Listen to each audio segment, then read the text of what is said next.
boa tarde. O programa Gente que Fala está começando pela Rádio Trianon AM 740 de São Paulo, pela Rádio Universal AM 810 de Santos e também pelas redes sociais. Você nos vê pelo Instagram, pelo Facebook, o nosso canal no YouTube também, o convite diário para você curtir, comentar, compartilhar a nossa transmissão e participar também pelo WhatsApp. Vai o número 973350038, 973350038. Eu sou Mauro Friesman, 12:01 agora, e você sabe, nosso espaço aqui às quintas-feiras, sempre a edição do Gente do MPD que Fala, parceria nossa com o movimento do Ministério Público Democrático e o apoio do Ministério e apoio da Câmara Brasileira de Diagnóstico Laboratorial, a CBDL. Para a nossa conversa de hoje, para análise e debate dos temas aqui propostos, vamos colocar aqui o nosso time em campo. Recebemos hoje o Dr. Júlio Marcelo de Oliveira, ele é procurador de contas perante o TCU, associado do MPD, o Movimento do Ministério Público Democrático. Tudo bem, doutor Júlio? Tudo bem, Mauro. Boa tarde a você, aos ouvintes, aos demais participantes aqui desse programa. E obrigado pela presença, pela colaboração mais uma vez com a gente, procurador Júlio Marcelo. Também com a gente nessa jornada, a doutora Maria Fernanda Mergulhão, acho que não está com a gente ainda, não está na conexão, vamos seguindo aqui. A Joseli Chiarella, ela é farmacêutica bioquímica, mestre em imunogenética e assessora da CBDL. Joseli, tudo bem? Seja bem-vinda mais uma vez ao Gente que Fala. Obrigada, agradeço o convite, é sempre muito interessante trocar as ideias com este pessoal que vocês selecionam. Espero contribuir aqui para essa discussão de hoje, que vai ser bem interessante pelos temas propostos. Sim, vamos lá. Muito obrigado, Joseli. Também com a gente, doutor Marcos André Franco Montoro, advogado, mestre e doutor em Direito Processual Civil. Doutor Montoro, muito bem-vindo ao programa Gente que Fala, tudo bem? Bom dia, Mauro, bom dia aos ouvintes, aos internautas, aos meus colegas de bancada virtual nesse debate. É minha primeira vez aqui. Como calouro, vou aprender com os veteranos e espero que tenhamos uma boa troca de ideias. Muito obrigado pelo convite e estou à disposição. Seja bem-vindo, como calouro, junte-se aos veteranos aqui e sem trote, né? Na verdade, muito obrigado pela presença, doutor Montoro. Olha, minha gente, já estará aqui na nossa conexão, já está se conectando, né? A doutora Maria Fernanda Mergulhão, ela é promotora de justiça no Rio de Janeiro, escritora, professora, titular da primeira central de inquéritos lá na capital, no Rio de Janeiro. Tudo bem, promotora Maria Fernanda? Bem-vinda. Prazer, agradeço muito o convite. Uma boa tarde a todos. Obrigada.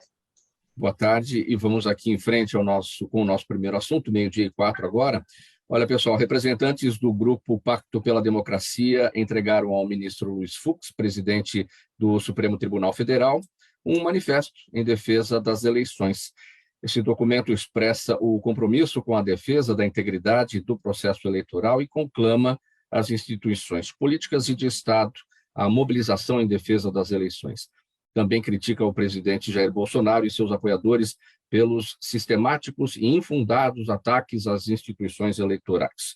As entidades também afirmam que a sugestão de que as Forças Armadas façam uma apuração paralela do pleito representa uma grave ameaça à nossa sociedade. Procurador Júlio, eu começo com o senhor a respeito desse tema. A gente tem abordado ele aqui de forma reiterada, Forças Armadas como instituições de Estado, o Estado que serve à nação de forma impessoal, ampla, partidária, não são entes políticos, né? Não representam o poder. E aquela pergunta que a sociedade fica fazendo, por que elas precisam participar do processo eleitoral, dar opiniões, dar palpites no processo eleitoral? Exatamente. Esse gesto de ontem, né, dessa entrega desse manifesto, Pacto pela Democracia ao presidente do Supremo, foi muito significativo, muito importante nesse momento que o Brasil está vivendo. Esse conjunto de entidades que se uniram nesse pacto para reafirmar os valores democráticos, o compromisso da sociedade brasileira é com a democracia, embora exista um grupo que repetidamente pede intervenção militar, um grupo saudosista do regime militar. Esse grupo é francamente minoritário, mas, embora minoritário, é barulhento e perigoso. não se brinca com a democracia, não se relativiza os princípios democráticos. Não há nenhum motivo para imaginar que a justiça eleitoral brasileira é menos confiável do que as Forças Armadas, ou que as Forças Armadas são mais dignas de confiança num processo eleitoral do que a justiça eleitoral. Muito pelo contrário, porque as Forças Armadas elas estão subordinadas por força da Constituição ao presidente da República, e ele é candidato. Logo, ele é uma parte interessada, ele não é isento. Ele, por definição, é parcial. Por definição, ele quer a eleição dele. E qualquer órgão que esteja subordinado a ele, portanto, não tem a independência e a autonomia que a sociedade brasileira quer na condução de um processo eleitoral, na apuração dos votos. A Justiça Eleitoral tem. O Poder Judiciário é independente do Poder Executivo. Pode-se não gostar do ministro A, do ministro B, da instituição, achar que ela custa caro, que ela custa barato. Enfim, pode ter defeitos até. Mas não há nenhum registro consistente de fraude em nenhuma eleição brasileira, desde que as eleições com as urnas eletrônicas foram implantadas no Brasil. Esse atual presidente foi eleito com esse sistema, havia sido eleito várias vezes, 7 mandatos como deputado federal. Já elegemos partidos com variados matizes ideológicos, candidatos de todos os partidos, e nunca houve uma queixa consistente sobre a idoneidade, a integridade do nosso processo eleitoral. Não, agora, qualquer tipo de insinuação de que as urnas podem ser fraudadas e que o processo não é legítimo, ou só é legítimo se eu ganhar, isso é uma anunciada, né, uma tentativa de golpe anunciada, uma tentativa de golpe pré-anunciada. Quer dizer, a democracia só vale se eu ganhar, se eu não ganhar, não vale. Nós não podemos aceitar isso. As Forças Armadas têm seus méritos e têm seu valor e têm a sua importância institucional no país, mas para a sua função de defesa da segurança nacional, não como tutora das outras instituições, como avalizadora do bom funcionamento das outras instituições, como legitimadora do processo eleitoral. A Constituição não prevê esse papel para ela. Então, não tem que querer estar nesse papel, porque senão é um papel legítimo que elas possam exercer. Promotora Maria Fernanda compartilha do entendimento do doutor Júlio, que destacou Sim. O presidente Bolsonaro como parte interessada no processo. Claro, ele é o chefe das Forças Armadas, pertenceu ao Exército Brasileiro, enfim, mas a realidade é outra, né? Perfeito. Mauro, eu compartilho, sim, dessa posição do doutor Júlio, porque eu acho que, quanto às garantias conquistadas, não se negocia. Não só nessa seara, como em qualquer outra, na escala evolucionista, nós não negociamos garantias, conquistas. Em países considerados desenvolvidos no mundo, se fizermos um comparativo com o Brasil, que sofreram as agruras, passaram por tormentas, e eu sempre menciono o caso de países antigos, comparativamente ao Brasil, mas os casos de países, especialmente os nórdicos, Dinamarca, Suécia, que tem o IDH bem elevado a nível de mundo, não esqueçamos que eles foram vikings. E os vikings eram dos povos mais brutais.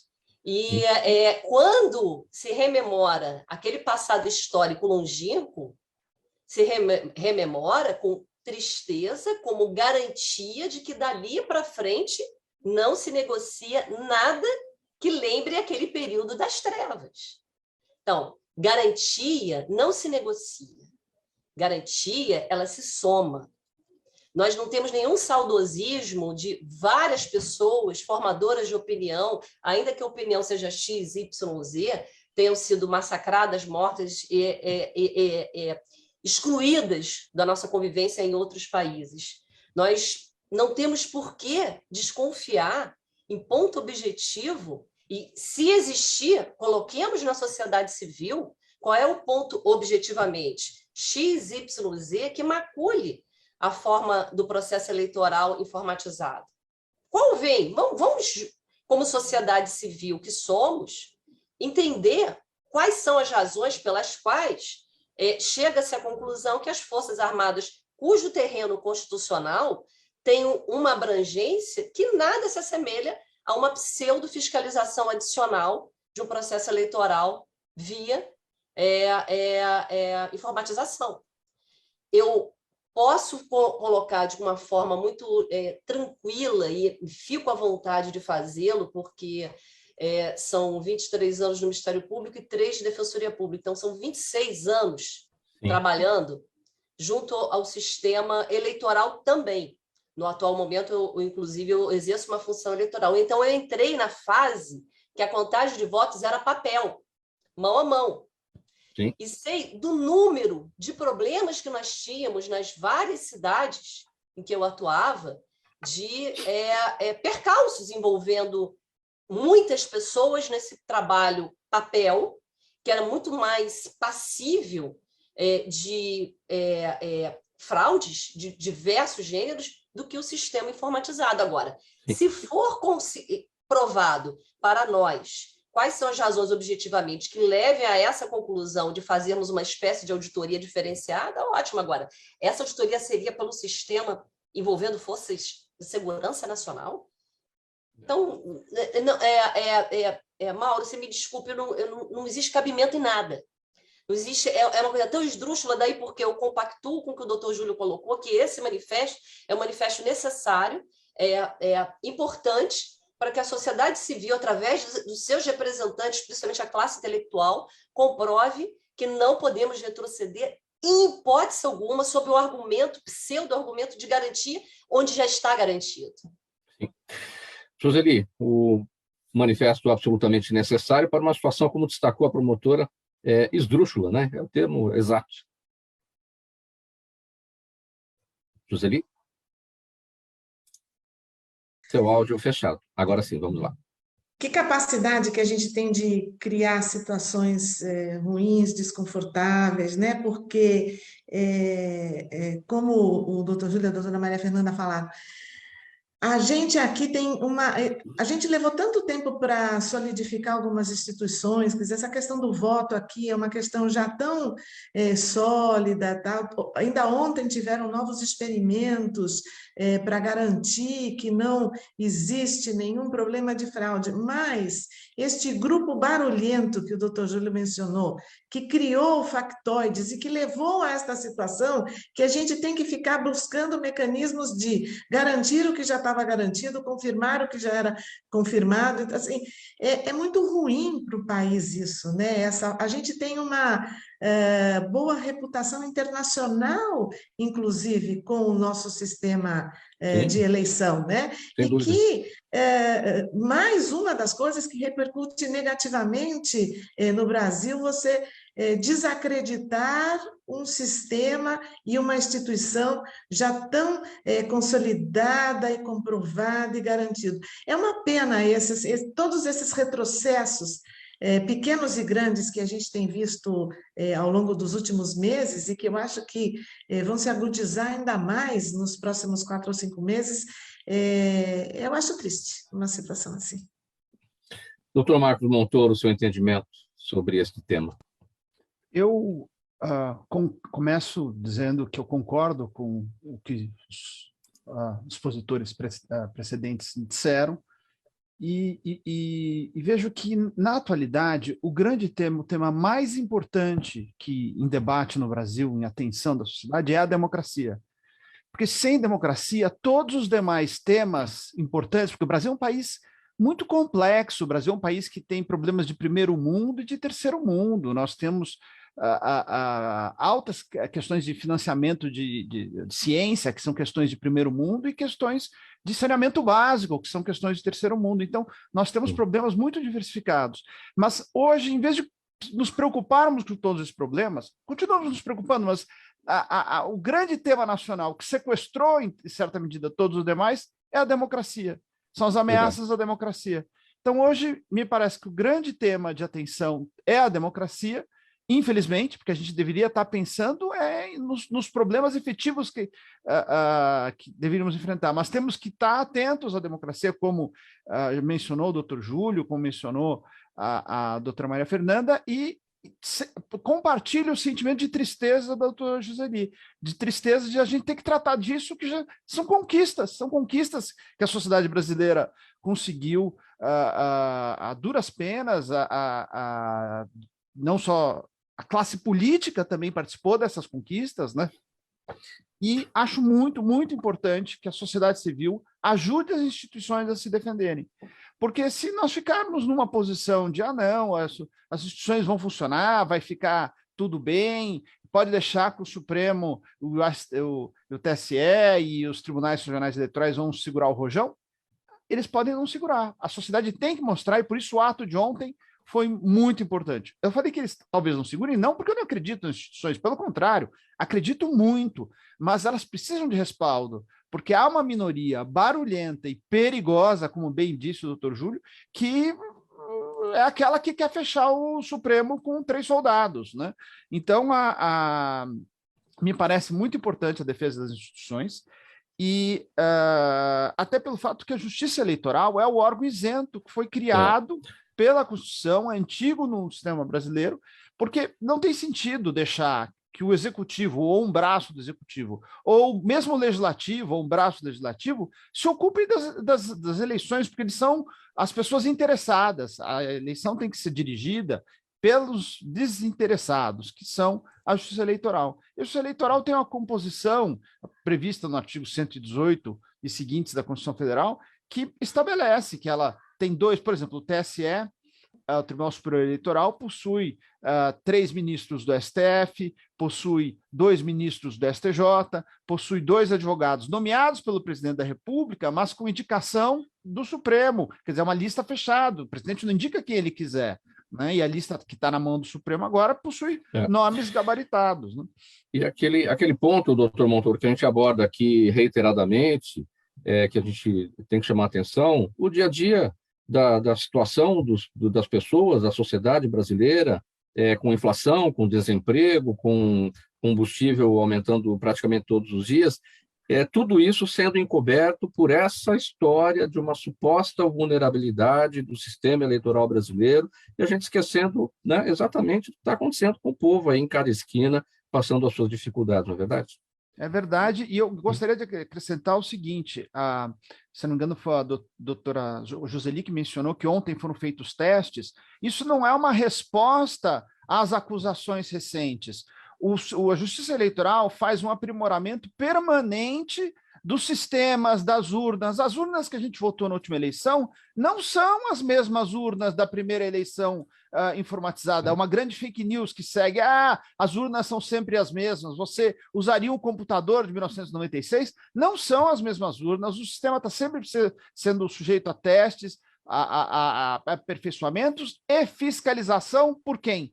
Pelos partidos políticos. Os partidos políticos e a própria sociedade podem fiscalizar todo o sistema como fazem há 2 décadas, se eu não me engano, mais de 2 décadas.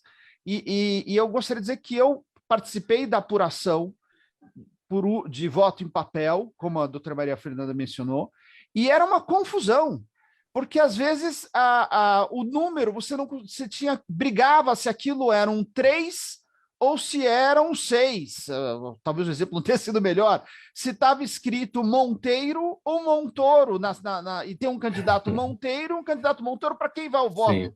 Parava a apuração, chama o juiz eleitoral, a junta eleitoral que vota, quer dizer, e fora outros problemas de preencher voto em branco, etc, etc. Então, o sistema hoje é muito mais seguro do que era o voto em papel. Sem dúvida, a gente vai passar para o próximo tema. E só para concluir aqui em relação a tudo isso, eu vou dar o meu testemunho, que também fui mesário, também fui presidente de mesa, naquela época das urnas de lona, e eu tinha que encerrar ali na sessão eleitoral, tinha que fechar a urna, sair com a urna a pé pelas ruas para levar até o ponto de apuração. Olha só o que era uma situação vulnerável, né?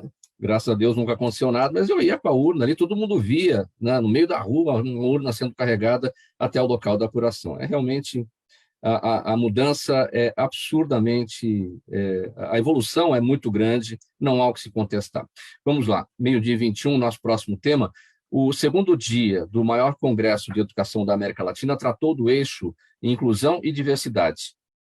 A Bet Brasil apresentou os desafios para a educação inclusiva, a democracia na inclusão digital e a criação de uma escola justa e respeitosa. Para especialistas como Marta Gil e Elaine Brandão, que são participantes do congresso, o cenário de volta às aulas presenciais pós-pandemia de Covid-19 é desafiante, mas o professor inclusivo aposta na qualidade de todos os alunos. Ele não vê apenas a cadeira de rodas, vê o aluno e não a condição dele.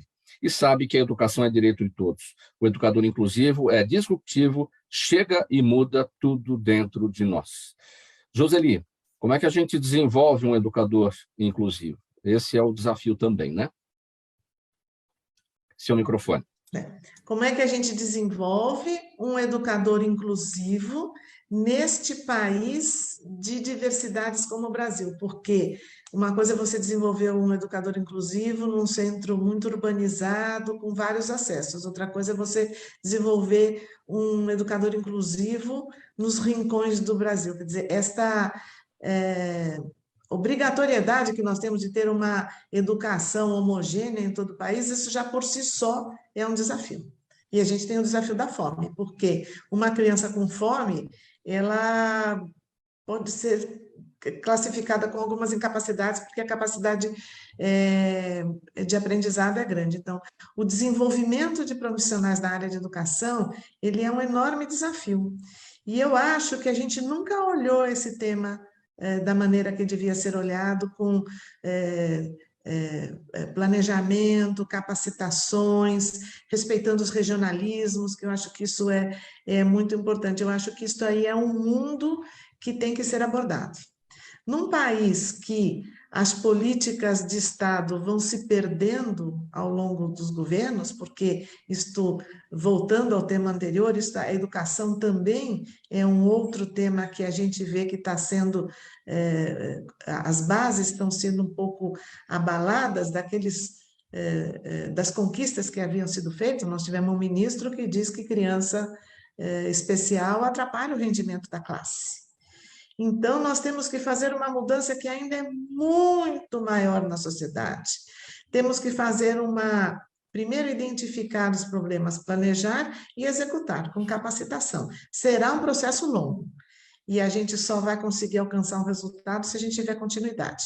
Eu espero que nós possamos partir para uma situação de olhar este quadro tão difícil e complexo e medidas efetivas, que não sejam comprar kit de robótica caríssimos para colocar em escola que não tem nem energia elétrica, né? Então, o problema da inclusão é grande e no Brasil ele é gigantesco por conta das diferenças que a gente vê por todo o país, né? A Joseli cita a própria questão da energia elétrica, a promotora Maria Fernanda. Temos a questão da democracia na inclusão digital, quer dizer, sem energia elétrica, sem conectividade. Tem este ponto e tem a questão ainda da escola justa e respeitosa, como é que a gente pratica, como é que a gente desperta o respeito ao próximo no ambiente escolar, né?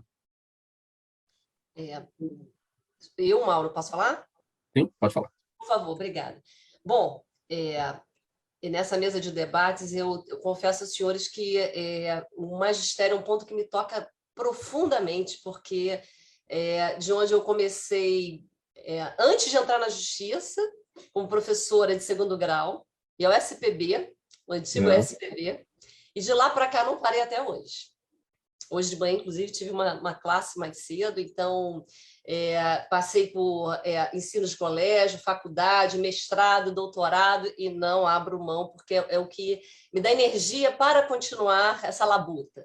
E quanto à inclusão, o que eu poderia dizer que é um tema tão tocante, tão caro a mim?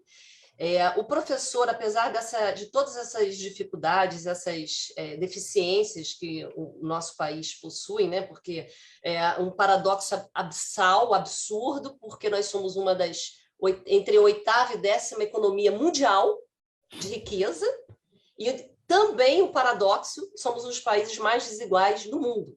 Então, são coisas... o abismo, eu falo em norte e sul, né? Não temos um meio, né? E já se falou pelos bons economistas que uma sociedade saudável é aquela que uma classe média é a maior, e não a classe pobre e a classe alta. E não é o nosso caso.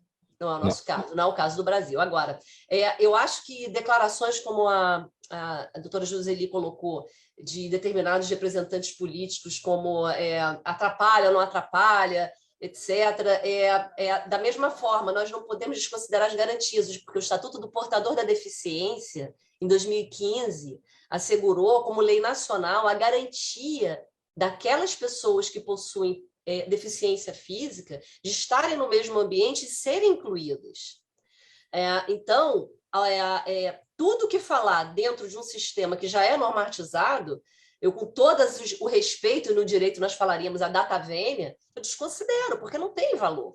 Essa criança ela precisa ser incluída, e esse professor precisa ser capacitado, e equipes de capacitação seriam necessárias para que a reciclagem de processos pedagógicos diversos sejam rememorados, para aquele que tem como uma missão precípua de levar uma área do saber ao conhecimento daquele alunado. Então, eu acho que a equipe de participação, de capacitação, melhor dizendo, é mais do que relevante para trabalhar aquelas habilidades de uma forma especial, porque, inegavelmente, é possível ter um bom resultado. Eu já tive em sala de aula, em universidade, e com resultados esplendorosos. A capacitação não era das melhores, mas a boa vontade e a empatia, ela superou aquela capacitação que eu até desejava e não houve. Então, eu acho que a empatia, apesar de todas as dificuldades, ainda é um toque especial daquele professor com vocação. Mas retroceder não, é da mesma história do bloco 1. A garantia ela não pode ser reduzida. O Estatuto do Portador da Deficiência já assegurou. Doutor Marcos Montoro, o que é que você tem em mente, tem de lembrança do seu avô, André Franco Montoro, ex-governador de São Paulo, na preocupação dele em relação a todos esses temas, a inclusão, a diversidade, a questão da conectividade não era ainda aquele momento, né, do ex-governador, enfim, mas a escola justa e respeitosa também. Olha, primeiro quero dizer que quando ele foi governador, eu tinha entre 15 e 19 anos de idade. Então, Sim. As minhas lembranças são de um adolescente. Sim. E são um pouco, tem esse viés. Mas também estudei um pouco, li algum material falando do governo, e eu sei que ele, durante o governo, foi criado o Conselho Estadual da Condição da Pessoa Deficiente, ou da Pessoa Deficiente. O nome, a terminologia que era usada na época, acho que até mudou, né? Assim como outros conselhos foram criados, da mulher, do negro, etc., etc. Teve vários conselhos, do jovem, do idoso. Então, ele tinha uma visão muito de buscar a voz da sociedade civil e nos conselhos para tentar encontrar soluções a esses problemas e diversos problemas. Especificamente em relação às questões de inclusão na escola, eu não me recordo, não sei dizer o que foi debatido. Eu sei que ele sempre teve esse pensamento de buscar soluções locais também, né? Isso sempre tinha uma frase famosa, quer dizer, ninguém mora na União, ninguém mora no Estado. As pessoas sim, ele era municipalista, sim. E isso me parece que é um complemento ao que já foi falado pela doutora Joseli e da doutora Maria Fernanda, no aspecto da necessidade de se verificar as questões regionais, os problemas locais, né, desse Brasil tão grande e tão diverso, e muito importante o treinamento, né? O treinamento, ele era um professor universitário e dava muito valor à atividade docente. E a inclusão não pode ser só um processo de entrada na escola, né? Ela não é uma mera entrada na escola, deixar aquela pessoa que tem a necessidade especial entrar na escola. A pessoa tem que ser educada por educadores que tenham sido treinados para atender aquelas diversas questões, né? Que há diferentes tipos de necessidades especiais e necessitam diferentes formas de educação. E eu queria dar um exemplo muito rápido de uma questão que não é exatamente ligada à diversidade, desculpe, não é exatamente ligada à inclusão, né, que é a questão da diversidade de cotas, né? dentro da Universidade de São Paulo existe um sistema de admissão dos alunos para o sistema de cotas. E eu tenho até porque eu fiz faculdade de Direito da USP, eu tenho ainda relacionamento com vários professores que foram da minha época, alunos ou outros. O acabou de sair, o ex-diretor, o professor Floriano era, e ele nos relatou um problema e a solução. Alguns alunos do interior que entraram pelo sistema de cotas não conseguiam se manter na capital, não conseguiam ter, não tinham a estrutura financeira necessária para se manter na capital, ou mesmo alguns da capital não tinham estrutura financeira para comprar livros, para comprar o material. Então, a faculdade criou um sistema com aportes privados, com doação de ex-alunos, professores, chamado Adote um Aluno. Né? A ideia de que este aluno que conseguiu entrar na faculdade, mas não consegue se manter na faculdade, ele vai ter um apoio financeiro para conseguir estudar e se desenvolver e terminar a faculdade, porque se identificou esse problema de uma evasão muito grande de alunos que conseguiam entrar, mas não conseguiam se manter no curso. Então, também não adianta incluir alguém na escola sem dar a educação adequada para aquela pessoa. Era esse o paralelo que eu queria fazer. Doutor Júlio, finaliza esse tópico, por gentileza. Mauro, esse tópico é extremamente importante, porque ele fala de civilização, né? Da nossa capacidade de termos uma sociedade civilizada, uma sociedade que inclui as pessoas com deficiência, uma sociedade em que as pessoas desenvolvem empatia, que as pessoas desenvolvem sensibilidade, que elas desenvolvem um sentimento de coesão. Na minha infância não havia escola inclusiva, as pessoas que tinham portadoras de deficiência, elas eram segregadas, pareciam alienígenas, elas eram retiradas do convívio social. A gente olhava para um cadeirante, a gente olhava a cadeira, e não o cadeirante, como nessa matéria que você fez a introdução, bem colocou. Então, desde criança, conviver com as pessoas com deficiência desenvolve no ser humano a empatia, a integração, um sentimento de sociedade, de coletividade, que faz todo mundo ser melhor. Então, isso é uma conquista civilizatória. Desenvolver o professor inclusivo, que é essa questão fundamental para o sistema todo funcionar, depende do professor, a matéria também coloca de uma maneira muito feliz, é o professor que aposta no seu aluno, né, que apesar das dificuldades que ele vai ter no processo pedagógico, decorrentes da deficiência que ele carrega, ele aposta no aluno, né? O aluno vai vencer, o aluno vai superar, e muitas vezes com a ajuda dos colegas, né, que querem participar daquele processo coletivamente, construindo aquela história de sucesso e superação. A gente observa, eu convivo com colegas portadores de deficiência no Ministério Público, o quanto esse convívio faz bem para a própria instituição, né? As cotas de inclusão de portadores de deficiência no serviço público, como isso faz bem para a sociedade. Essas pessoas vão deixando de ser invisíveis, de estarem segregadas e vão se integrando numa vida social mais rica. Outro ponto fundamental da matéria é a inclusão digital, né? Levar isso para todas as escolas brasileiras, como bem apontou aí os outros que me antecederam. O Brasil tem desigualdades tão abissais, né, que nós temos escolas que têm tudo, escolas que não têm nada ainda, não tem água, não tem eletricidade, às vezes não tem janela, não tem telhado. Enfim, são situações extremamente contrastantes que a gente já deveria ter superado. E se a gente não realmente não fizer os investimentos necessários na infraestrutura mínima e também na digital, nós vamos só agravar as desigualdades do país, né? Vamos ter aqueles com acesso a tudo, inclusive o melhor do mundo digital, enquanto outros ainda vão estar nessa educação da idade da pedra. Então, esse é um tema também que a gente precisa muito, muito desenvolver e avançar.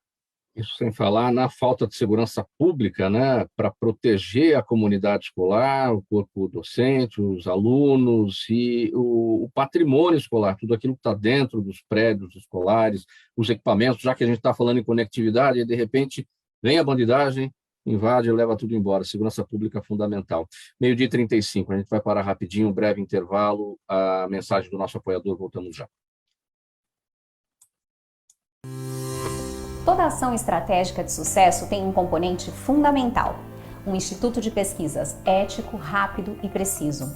Afinal, é ele que vai fornecer informação confiável, sem achismos ou palpites. E isso, numa época de mudanças rápidas e repentinas, é fator crítico de sucesso. A Orbis é um instituto de pesquisas que une precisão e confiabilidade estatística com a mais alta tecnologia em pesquisas do mercado.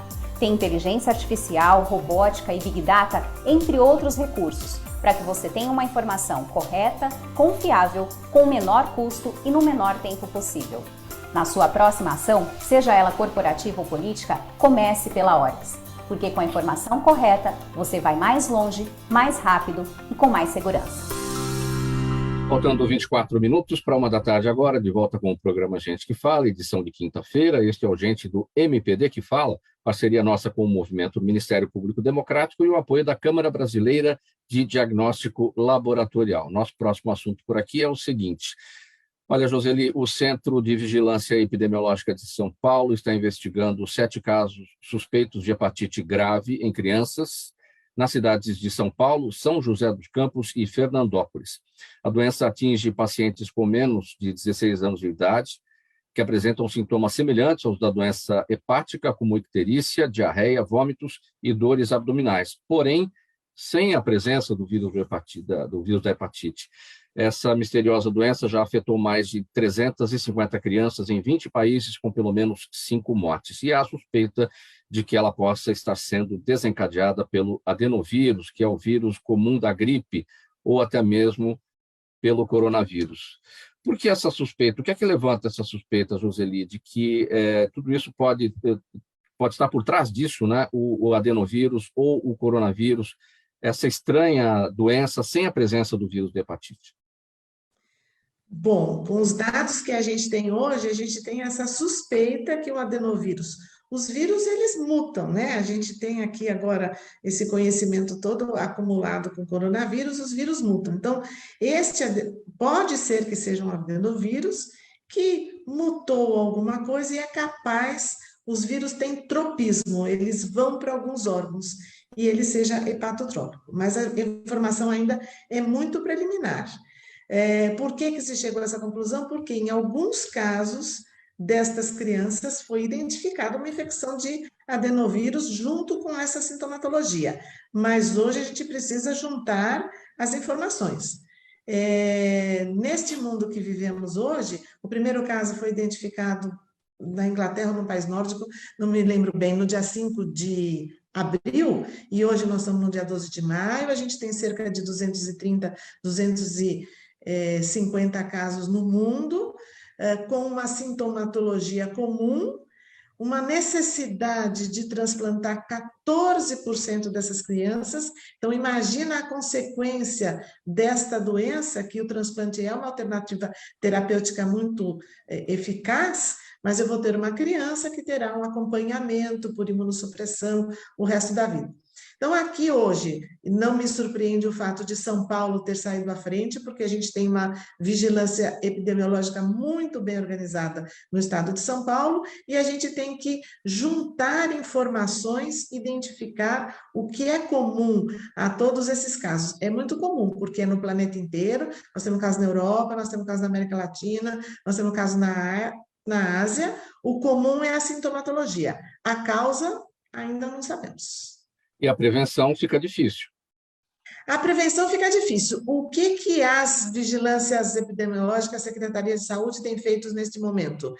Divulgado informação para os pais, para os primeiros alertas da sintomatologia. Então, é o amarelamento do branco dos ossos, as fezes claras, a pele fica amarela, aquela icterícia. Então, neste momento, do ponto de vista de prevenção da complicação, a gente tem que dar esse alerta para os pais dessa sintomatologia e desmistificar, porque a primeira coisa que apareceu foi uma confusão de que isto poderia ser causado pelas vacinas do coronavírus, e isso é completamente equivocado, porque a maioria dos pacientes, a gente tem crianças acho que de 10 dias a 16 anos, a maioria dos pacientes é menor de 5 anos, que é uma parcela da população que não está vacinada. Então, a relação com a vacina, ela não existe, né?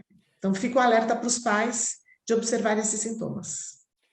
Então, vamos aguardar, então, os resultados, né, do trabalho das autoridades em saúde para a gente entender melhor o que é que está acontecendo nessa situação desses casos de hepatite grave em crianças, em menores, né, pacientes menores de 16 anos de idade.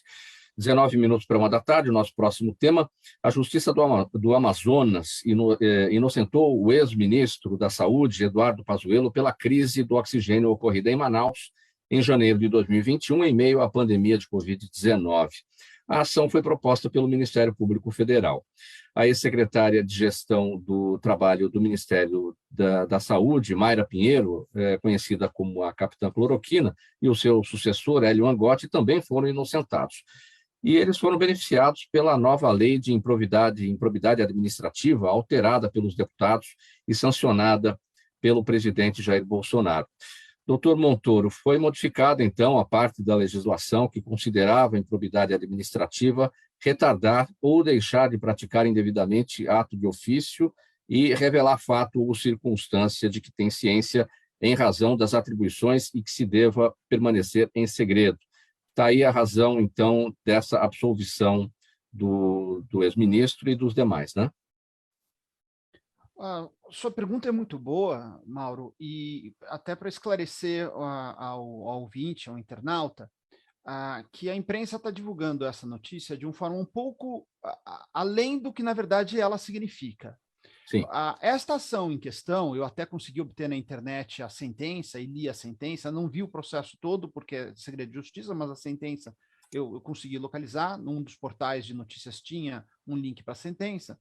Essa sentença, ela deixa muito claro que, bem, em primeiro lugar, é uma ação de improbidade administrativa, que é uma ação muito específica, prevista na Lei 8429, regulada pela Lei 8429, que foi recentemente emendada, ou praticamente totalmente, bastante refeita, né, pela Lei 14.230 de 2021, que está dando muita controvérsia. Existem ADINs, né, ações declaratórias de constitucionalidade no Supremo Tribunal Federal, questionando essa lei. Mas, basicamente, a ação que foi proposta contra o Pazuello e as outras pessoas foi uma ação de improbidade administrativa. E a ação de improbidade administrativa, você precisa provar que o ato atacado é um ato de improbidade administrativa, é um ato previsto na lei como improbidade administrativa. No caso em questão, a sentença afirma, e eu estou aqui me baseando só na sentença, de que a lei, o ato de improbidade administrativa que a lei afirma que existia era previsto no inciso 2º do artigo 11. O Ministério Público alegava que o ato de improbidade administrativa era este, que era um destes dois mencionados no retardar ou deixar de praticar indevidamente ato de ofício. Este inciso 2º do artigo 11 foi revogado pelo Congresso Nacional, né, pela Lei 14.230, que foi sancionada pelo presidente da República, mas foi uma decisão do Congresso. Não foi o único dispositivo modificado, tiveram vários dispositivos. Então, o que é essa sentença, que é uma sentença processual, uma sentença, quando digo processual, significa que ela não disse se o Pazuello fez algo de certo ou errado. Ela não entra no mérito da questão. Ela não diz se ele cometeu ou não um crime, aliás, nem poderia dizer, porque o objeto da ação não é dizer se ele cometeu ou não um crime. O objeto da ação era dizer se ele cometeu ou não um ato de improbidade. A sentença vem e diz: na lei atual, aquilo que o Ministério Público disse que ele fez não é mais considerado improbidade administrativa. Então, há um princípio de direito penal e direito em geral, que nessas situações o ato não é mais uma infração. Se ele não é mais uma infração, quem for acusado de o cometer, de o praticar, não pode mais, nem em tese, ser condenado. Então, o Ministério Público, a sentença não diz se o Pazuello cometeu ou não um ato. Ele diz que aquilo que ele foi acusado não é mais um ato de improbidade. Não sendo mais um ato de improbidade, a sentença extingue o processo, julga e termina o processo. Então, não é que a Justiça disse que ele não cometeu nenhuma irregularidade, etc. Pelo contrário, a sentença fala que as acusações são muito graves, mas se vão ser investigadas ou não, não é numa ação de improbidade administrativa. É isso que aconteceu e que era importante deixar claro. Agora, o fato que está a crise do oxigênio foi uma coisa gravíssima, acho que tem que ser apurado na esfera criminal, acho que cabe apuração em ação civil pública, mas numa ação de improbidade administrativa, a sentença aplicou a lei nova, é isso que aconteceu.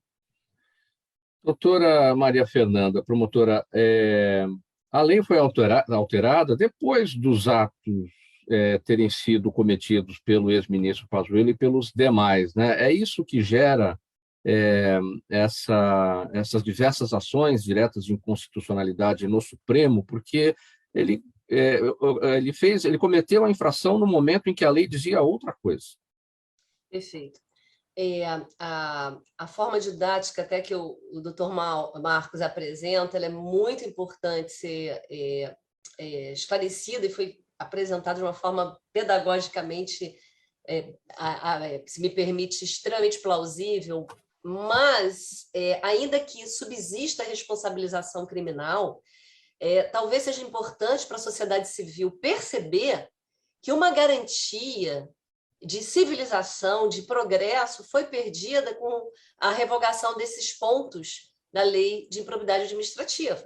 Se a sociedade civil perceber, através do exemplo do que aconteceu, de tragédia humana com o estado de Amazonas, eu diria que já é muito interessante na escala de evolução das relações sociais, porque subsiste a responsabilidade criminal, é fato, subsiste até uma prova para um ante beatur e quanto de beatur a nível de responsabilidade civil. Agora, a improbidade administrativa não, por conta dessa revogação que existiu durante esse período. Agora, é necessário observar que houve um retrocesso, particularmente na minha posição, em termos de não responsabilização política a partir dessas revogações de aspectos da lei de improbidade administrativa. Porque o representante político, o representante de todos nós, ele deve sim ser responsabilizado de forma múltipla. Afinal de contas, ele não está cuidando dos seus interesses particulares da sua casa, ele está se responsabilizando por todos nós. Então, eu acho que foi um atraso, eu considero um atraso brasileiro, uma revogação de vários aspectos importantes da lei de improbidade administrativa, e talvez a sociedade brasileira perceba esse atraso a partir dessa sentença, que é uma sentença processual, tecnicamente correta, mas no plano da justiça não teríamos coragem de falar que tecnicamente ela é correta. Sim. Doutor Júlio, compartilha das opiniões, bem brevemente. Mauro, olha, existe uma polêmica, uma discussão não resolvida ainda se essa lei pode retroagir, sim, né, para atingir fatos que foram praticados quando essa conduta era considerada um ato de improbidade. No direito penal existe esse princípio, né, da lei benéfica que retroage, mas isso é do direito penal. Existe uma tendência interpretativa de ampliar isso para outras esferas do direito sancionador. Sempre que houver uma punição, uma pena, vamos então fazer isso. Mas isso não está previsto. Não está previsto na lei, não está previsto na Constituição. Isso é uma construção. No caso, o juiz adotou esse entendimento, mas essa discussão está em curso, isso eventualmente só vai ser pacificado pelo STJ ou talvez pelo Supremo Tribunal Federal. Eu acho que a aplicação que o juiz fez não é a mais correta, não é a que eu concordo. Eu acho que a lei não retroage para fazer esse tipo de exclusão de possibilidade de responsabilização, né? Isso aí não é direito penal. Esse caso demonstra o prejuízo imenso que o Brasil sofreu, o retrocesso imenso com a alteração da lei de improbidade administrativa da forma como foi feita. Havia propostas de aprimoramento que eram meritórias e necessárias, mas o que foi feito foi um desmonte da lei, uma conduta gravíssima de omissão.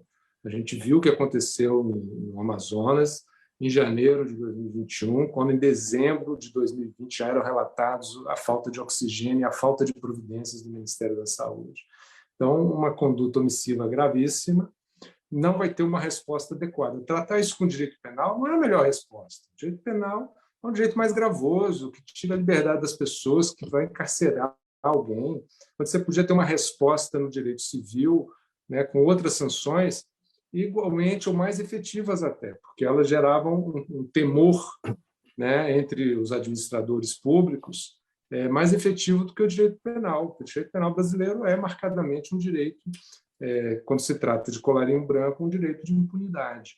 Então, a resposta penal não é a mais adequada, e aqui nós tínhamos o melhor instrumento para combater esse tipo de omissão ou corrupção, nós perdemos. Como disse a doutora Maria Fernanda, espero que a sociedade brasileira perceba isso para que a gente possa reconstruir um instrumento tão importante para essa finalidade. Muito bem, faltando 9 minutos para 1h agora, a gente tem mais um tema aqui na sequência, mas temos também as perguntas da nossa audiência. Vamos às perguntas, vamos ver o que sobra aqui no final para a gente tratar do nosso último assunto aqui da pauta. Deixa eu começar com o doutor Montoro. O Hélio Bernardini, doutor Montoro, está no Facebook, ele pergunta a sua posição, o seu entendimento sobre a aprovação pelo Senado da ampliação da idade mínima para a entrada dos ministros do Supremo Tribunal Federal. Há alguns anos atrás foi ampliado, através daquela chamada PEC da Bengala, a idade da aposentadoria compulsória para integrantes inicialmente integrantes do Supremo Tribunal, aumentou de 70 para 75. Naquela época, a idade mínima para ingresso era 60 anos de idade. Então, nós ficamos agora durante um período que a idade mínima para ingresso é 60 e a idade de saída é 75. Foi uma adequação ao fato de que aumentou a idade máxima para... é o mesmo princípio, né? A idade máxima da compulsória, da saída, foi aumentada para 75, porque hoje em dia se entende que a pessoa pode render profissionalmente até mais do que 70 anos de idade, que era uma idade que era prevista antes. Então, também foi ampliado a possibilidade de entrar mais velho. Eu acho que é uma questão de coerência, eu acho que, na minha visão, não é um casuísmo, isso não foi feito para beneficiar uma outra pessoa. O que eu acho, gostaria de só fazer uma observação, se não me engano, é a emenda constitucional número 120, né? Ou seja, em 30 anos de Constituição, em 34 anos de Constituição, a Constituição já foi emendada mais de 120 vezes. Doutora Maria Fernanda, o seu Jaime do Jardim Bonfilholi, a Zona Oeste aqui da capital paulista, ele participa aqui todos os dias. Mais uma vez, obrigado, seu Jaime, pelas perguntas por aqui. Ele quer saber qual é atualmente a força política dos bicheiros aí no Rio de Janeiro.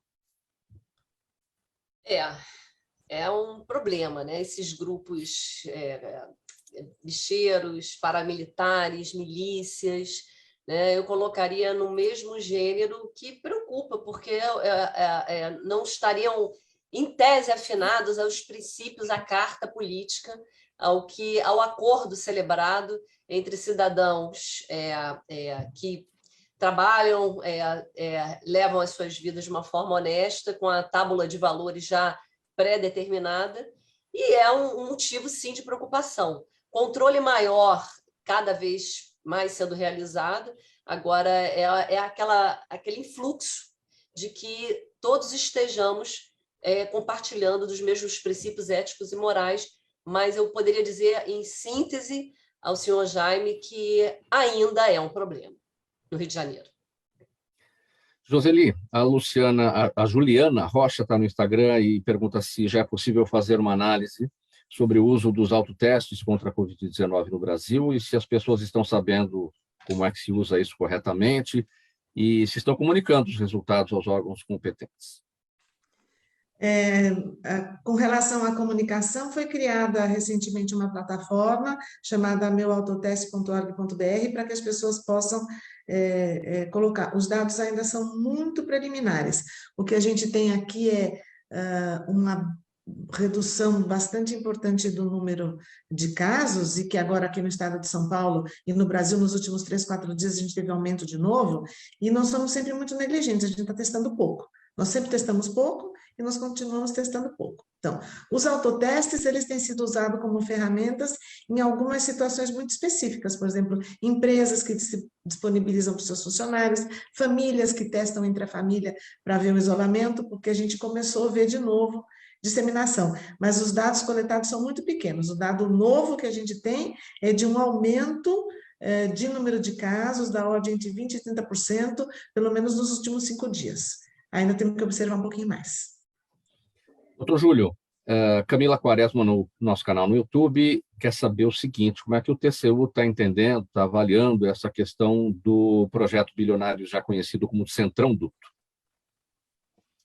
Olha, a gente acompanha essas coisas com todas com muita preocupação, né? A área do TCU, que acompanha orçamento público, processo orçamentário, execução orçamentária, é uma das áreas mais desenvolvidas e capacitadas do tribunal. O tribunal não se envolve explicitamente em uma discussão política, né? Mas certamente há diálogos entre consultoria da Câmara, do Senado e equipes técnicas do TCU, inclusive os que são apontados. Eventualmente, se for realmente implantado um desenho legislativo que fira os princípios constitucionais, o TCU, num processo depois de controle externo, aí sim, de maneira pública, vai dizer, vai externar a sua visão, né, o que está errado, por que está errado, eventualmente proibir alguma conduta, sancionar algum responsável, não legislativo, mas do executivo, na hora da execução.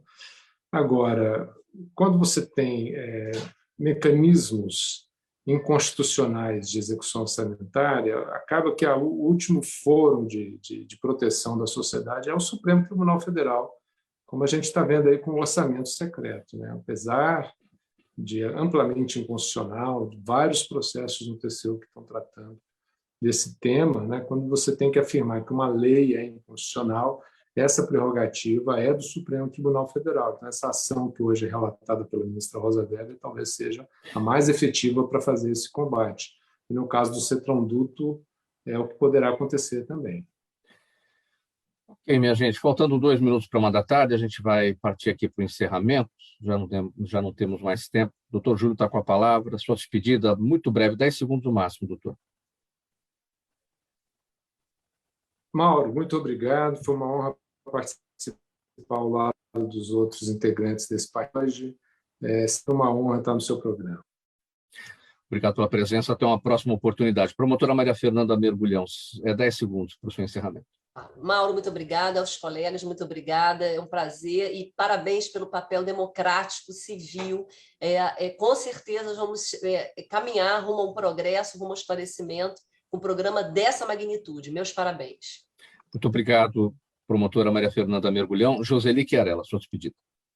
Muito obrigada pelo convite, a discussão aqui sempre muito interessante, tentando tratar de temas, às vezes, um pouco áridos, né? E levar essa informação para a população de uma forma mais palatável. Obrigado pelo convite e até a próxima. Esse é o nosso desafio, né? Formar a opinião, ajudar na formação da nossa opinião pública, né? A respeito desses temas tão áridos, e o nosso desafio aqui de trocar tudo isso bem em miúdos, né? Muito obrigado, Joseli. E o Marcos Montoro, doutor Marcos Montoro, a despedida. Queria muito agradecer você, Mauro, ao programa, aos companheiros de debate. Eu comecei falando que eu era o calouro, porque era a primeira vez que eu participava, já não me sinto mais calouro, fico feliz que eu não tomei nenhum trote ao longo da transmissão e estou à disposição para no futuro não vir mais como calouro, mas como veterano. Ok? E bom dia a todos. Obrigado. Já é o nosso veterano de guerra aqui, doutor Marcos Montoro. Muito obrigado pela presença. Termina aqui essa edição do programa Gente que Fala. É o Gente do MPD que Fala, sempre às quintas-feiras. Parceria nossa com o movimento do Ministério Público Democrático e o apoio da Câmara Brasileira de Diagnóstico Laboratorial. Estiveram com a gente hoje o Dr. Júlio Marcelo de Oliveira, associado do MPD, procurador de contas perante o TCU, a doutora Maria Fernanda Mergulhão, promotora de justiça no Rio de Janeiro, ela é escritora, professora, titular na primeira central de inquéritos lá do Rio, a Joseli Chiarella, farmacêutica bioquímica, mestre em imunogenética e assessora da CBDL, e o doutor Marcos André Franco Montoro, neto do nosso ex-governador Franco Montoro, advogado, mestre e doutor em Direito Processual Civil. Na mesa de som com a gente hoje, Fabiano Souza. Valeu, Fabiano, pelas operações por aí. Sérgio Souza, na gerência técnica da Rádio Trianon. Apresentação minha, Mauro Friesman. Pauta e redação do Pedro Schiavon. Zenilda Salvato, nossa diretora de produção. Jornalista Fausto Camunha, nosso diretor-geral. E você, ouvinte, você, espectador, a razão da nossa presença aqui todos os dias. Chegando o Musical Trianon por aqui, vai até às 15h. Depois tem o programa Duas na Tri, com a Malu Mota e a Silvia Vinhas. Às 18h tem o Radar Paulista com o jornalista Renato Albuquerque. E agora a repórter Débora Mendonça traz as informações do trânsito para você que está aí de carro circulando nesse horário do rush do almoço na capital paulista. Muito obrigado, minha gente, pela audiência. 1 em 1. Até amanhã.